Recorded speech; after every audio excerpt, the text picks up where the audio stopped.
Some say that Pokemon battling has been around since the dawn of time, which sounds a bit silly considering the games came out in 1986, but apparently this is a video about the first ever official Pokemon tournament. So I thought it would be sick to learn about that. I love the competitive format. Now, I love watching it. I'm not playing it really because, well, I'm too lazy to get a team together and practice and all of that. So instead, I watch other people do it. So it's going to be really interesting to see how it's changed since the very beginning. This is what competitive Pokemon looked like in 1997. Wait. That actually is like a sick setup though. In 1997, they created this. After the explosion of the first game, after everybody was shocked to see how well this game did, especially the developers, they were like, I don't know, man, it could go either way. They create this whole setup and they actually create some kind of official competitive format, which is super sick. Obviously, it's going to be mostly kids in this. I could imagine like a 45-year-old adult rocking up to the newest child's game that's been released. Obviously, it makes more sense now because everybody plays it. People grew up with it. It's a game that anyone can access and enjoy. But I suppose when it first came out, it's like, oh, okay, this is a child's game, probably just for children. First tournament series ever. Games were played in the original Pokemon Red and Green in an official format called Nintendo Cup 1997. That is so sick. Also, they are different levels, which that does confuse me. You'd think that they'd want them to at least be the same level, though. I guess it would make it like kind of hard because you can't de-level a mon. I guess there's no actual function within the game to de-level your mons. And there's no real competitive battling function that was really fleshed out. I remember you could battle people over Link Trade, obviously. I don't think they equalized the levels in Generation 1, though. It had some very interesting rules and some rules that are no longer in place today. These battles, which were Japan only, were even televised on a TV show at the time called 64 Mario Stadium.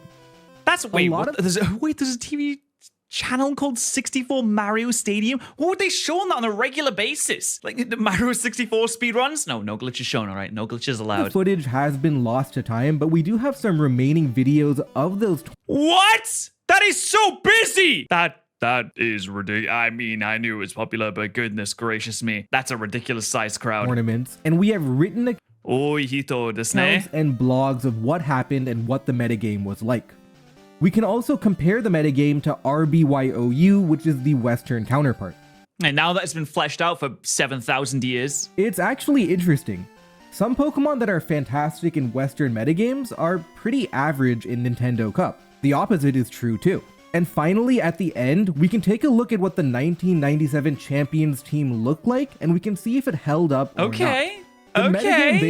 I mean, Tauros is a really good one because it has high speed, so it gets high critical hit ratios on a lot of its moves, like Body Slam, which has a paralyzed chance. So you have the power chance, you have the high critical hit ratio with the high speed. That's fantastic. It was Nintendo Cup 1997, and it was a format where you had to pick 6 Pokemon, but only bring 3 of them to the battle. Oh, wow. Okay, so they've been rolling with the you bring a certain amount, but you use less than that since the very beginning. That wasn't like a later introduction when they had double battles introduced and all that. No, they were like, hey, no team. Sorry, you're gonna have to bring just a few. It's like battle spots it was in X and Y and Oras.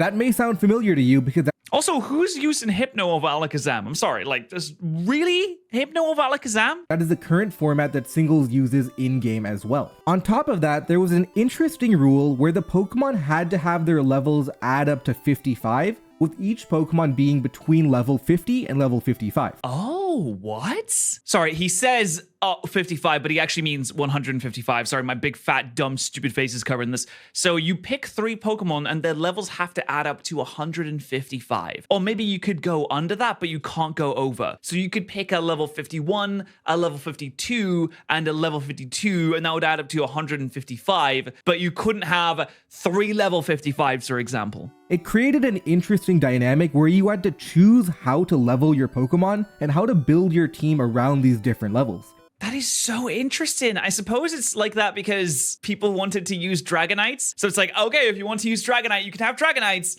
but you can't have 3 Dragonites, you can have 1 Dragonite, and 2 level 50s. This is obviously drastically different to Western metagames where you have to use all 6 Pokemon and all of them have to be level 100. Despite both being Generation 1, there are several fundamental differences between Nintendo Cup 1997 and RBYOU. But before we talk about the metagame, the tournament structure deserves talking about too. Okay. In particular, it's interesting to talk about how television influenced the metagame. There were 15 in-person regional tournaments that acted as a qualifier for Team the Rocket! national tournament. Oh my god, people are cosplaying already. I guess this is after like the anime starts as well. So you got the anime start and you got the TCG start. Well, actually, I don't remember when the TCG comes out, but you got the games and you got the anime both together, exploded in popularity. And then you have this big event dedicated to it. It makes sense why it would be so With the champion popular. of each region making it through. But to even make it to the regional, you had to sign up by sending a postcard to a magazine called Koro Koro.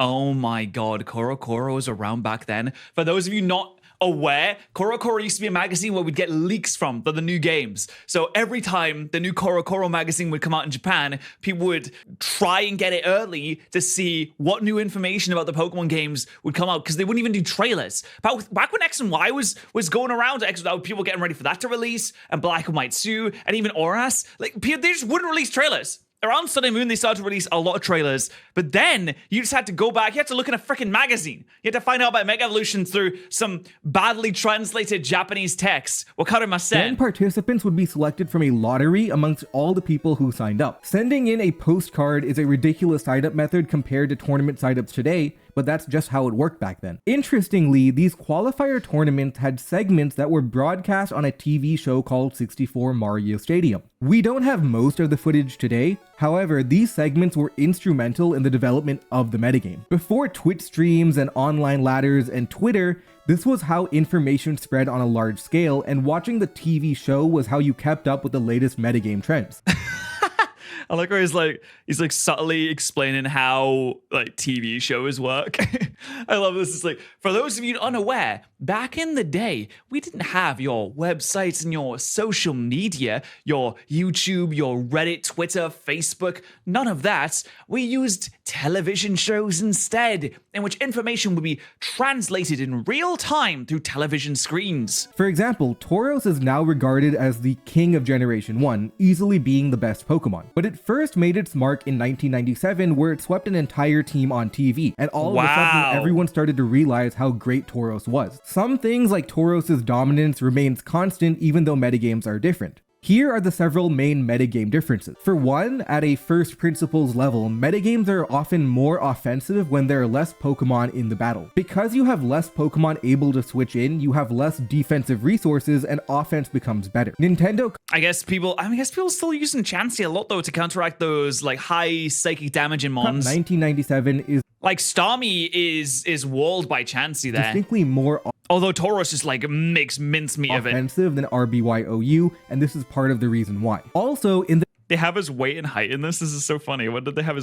They have his birth dates. He was born on the 20th of May, 1974. Wow. They're like, oh, by the way, he's 63 kilograms. Just for anyone like wanting to know, he's 63 kilograms. Japanese versions of Gen 1 Pokemon games, Blizzard has a 30% chance to freeze, not 10%. 30% chance to freeze? What a nightmare. You have a 30% chance to just lose immediately. As you may know, in Gen 1, freeze is effectively a one-hit KO move because you don't naturally thaw out. A 30% chance to freeze on an already strong move is ridiculous, and that dominates the metagame. Ice-type Pokemon cannot get frozen, and that makes them inherently good because they avoid the freeze and have Stab Blizzard themselves. Oh my god, an actual defensive Ice-type buff. It was in Generation 1, but defensively Ice-types being relevant, huge. Jinx, Articuno, and Lapras were top Pokemon because they were Ice-type Pokemon. Jinx in particular was elite because it could both freeze an opponent with Blizzard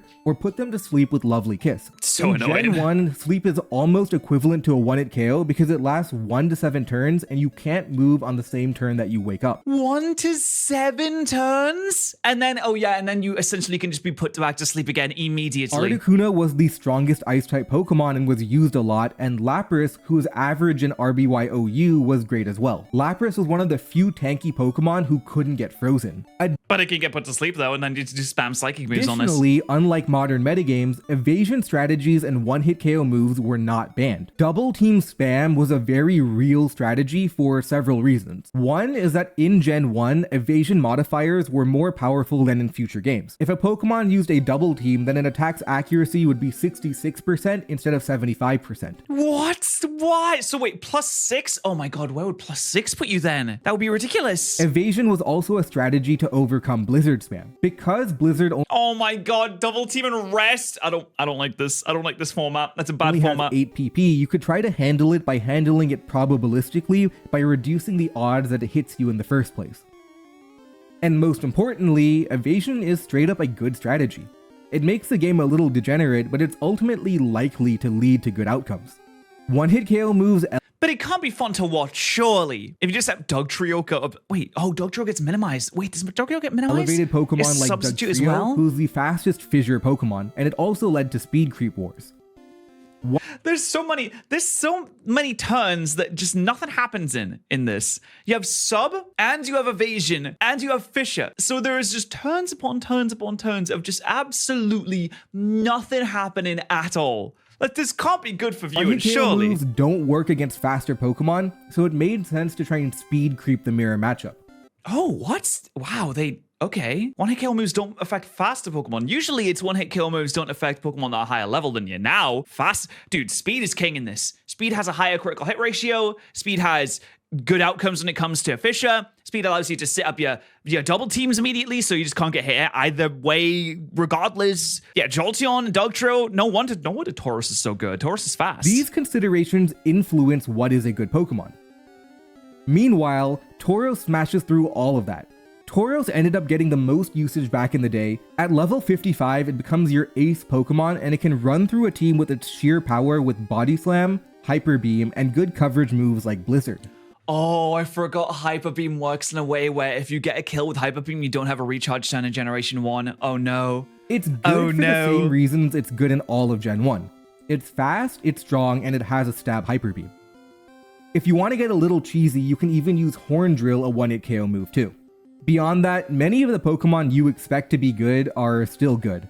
Electric types in particular were strong because ground types like Rhydon hate a Blizzard metagame. Strong psychic types like Starmie and Alakazam are good as well, and most Pokemon are about as good as you'd expect, but not all. Yeah, Starmie would be super good because it can double team and it has Psychic and Water Stab, which is super good.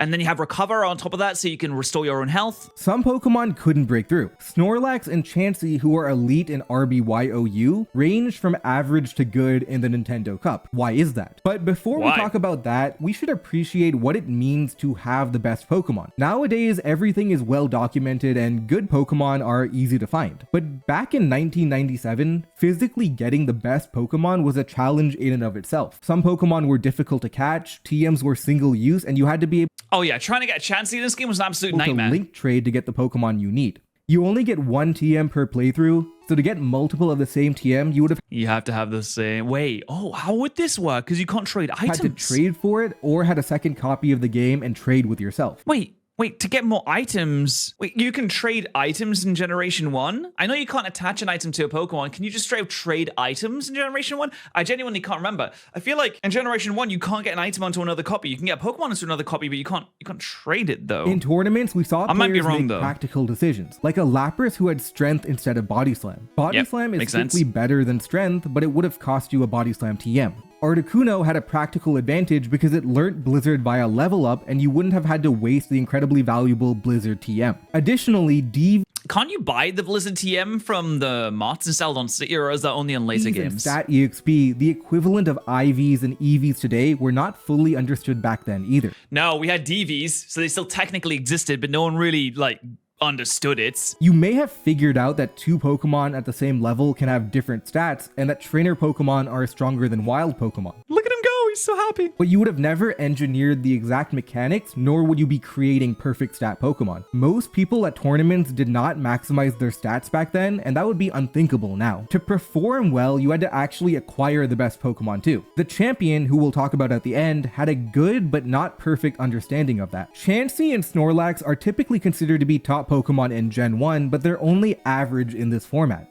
That's interesting. Snorlax should be good. It has, it's not fast, I suppose, but it does have good attack. It has good special, so it has like good special defense. It can run Amnesia. It can run Rest, so you can recover as well. The reason is that they can't keep up in a fast-paced offensive metagame. Their skill set is that they're tanky and pretty tough to knock out, but that they run Reflect as has well. less value here. You're not I wonder if crits went through Reflect like it did in the later generations. Pokemon that can sit down and wall a Pokemon forever. You're a Pokemon that's a sitting duck versus someone fishing for a 30% Blizzard freeze. The chance of getting invalidated by a lucky roll was enough to rein in the tanky archetype. They had some good moments, like when a minimized Chansey defeated 3 Pokemon. Oh, that self-destruct is big! To win a match on television, but they were overall limited. An interesting practical constraint was that Chansey was a rare Safari Zone Pokemon with a low catch rate too. It was really hard to find and it was really hard to get. Even if you were someone who figured out that some Pokemon are stronger than others,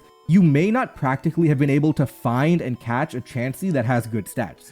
Can you imagine that? You just can't use it because you straight couldn't find one. Again, these Pokemon are still alright, but you have to be aware of their limitations and their opportunity cost. You have to grind for hours to get one of them bad boys. One had a That's harder than finding better Chinese. understanding of the meta than the Champion in 1997. It had a lot of the fundamentals for what we consider to be good today. It had 2 Pokemon to Blizzard. Wait. How did they know the IVs? Did they get the DVs from the team? How did they even find that? Did they see the stats? Oh, okay. So we have 3 level 50s and we have 3 level 55s. I guess you choose your level 55 based on what you're going up against. So you're basically always running 2 of the level 50s and you have to run 1 of the level 55s. So it adds up to 155, the overall levels, right? Tauros kind of runs through everything here. And then we have Explosion Electrode, huge. Explosion was super powerful. We have like oh my god, Recover Surf, Psychic, and Minimize on Starmie. That's disgustorous. 0 special attack though. What's up with that? I wonder if it's just like a randomly generated number for the video or if this is the actual stats of what we used. It had the Lovely Kiss Jinx, it had double team spammers, and it had good type coverage and type synergy. However, one mistake is that his Starmie actually had a 0 DV special attack stat. Oh yeah, no, it actually is, okay. That's pretty bad for a special attacking Pokemon. Yeah, it's awful. Other than that, his Pokemon stats were generally fine. The only weird thing about his team is Kangaskhan, who is now considered to be bad.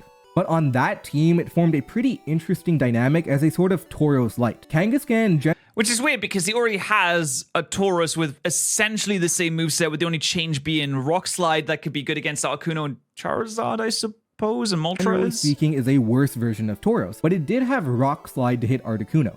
There we go. All right, there it is. It's a good example of team building for a format where you pick 3. Kangaskhan was like a pinch hitter who could sub in for Tauros in the Articuno matchup. That role is not considered valuable today, but it clearly worked at the time. He didn't have a perfect team, but he won the arms race of the generation. It's fascinating to look at the old... That's so cool. I would love to learn more about like the old official formats. So a huge shout out to the people who did document what happened, and I've linked every primary source that I've used in the description below. Thanks for watching, and subscribe if you want to see the deep dive on the 2000 Pokemon World Championship, which actually had its own documentary. Yes. Oh, no, that'd be so sick. I would love that. Oh my god, yes, that would be wonderful. Hey, listen, go subscribe to Freezeye. That was actually sick. I cannot wait for the next one. I cannot wait to see how the thing's gonna change. It's purely so that players could have Dragonite. And yeah, no one runs Dragonite because Blizzard is so popular. All right, if you want to subscribe here, that'd be really cool. You should subscribe here. Thanks for subscribing here. I really appreciate it. Thank you.